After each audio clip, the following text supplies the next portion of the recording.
Although Juneteenth is today, the celebrations continue into the weekend. A special one of note is the Juneteenth Festival at Black Miners Bar. There will be food vendors, a beer garden, horseback riding, and more. But what makes this festival so special is the location. Black Miners Bar, land founded by Black people, and it contributed greatly to the state's wealth during the gold rush era. The beach of the American River will lead you to Black Miners Bar, where thousands of people go every day to enjoy kayaking, paddleboarding, and cycling. But in the 1840s, Black Americans found wealth in the land. Black Miners Bar, originally known as the more pejorative form, and then Negro Bar, was named in 1849. There's a newspaper article that talks about 4 colored gentlemen finding gold about 20 miles upriver from Sacramento.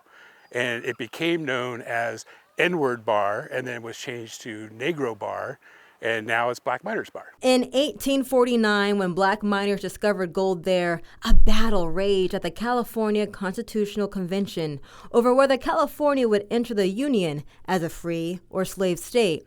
Despite entering as a free state, slavery persisted in California. It was enabled by the state's own fugitive slave law passed in 1852. But the resilience of Black Americans prevailed. In 1850, the U.S. Census shows Black Miners Bar having 500 to 600 residents. A lot of the enslaved people at the time in the eastern U.S. and people from around the world saw this as an opportunity to change your life.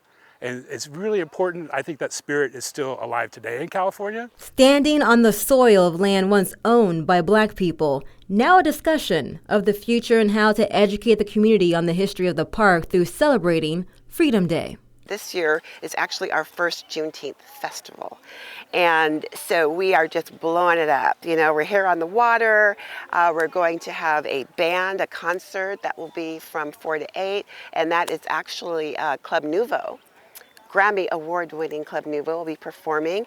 We have a beer garden from Oak Park Brewery. Juneteenth marks the day in 1865. Enslaved people in Texas found out they were free after the end of the Civil War and 2 years after President Abraham Lincoln's Emancipation Proclamation. Tracy Stafford, the coordinator of the Juneteenth Festival, says the event will pay homage to Black ancestry. And we've all celebrated the 4th of July. But what we don't understand is that all Americans were not free. We were not free until, technically, 1863.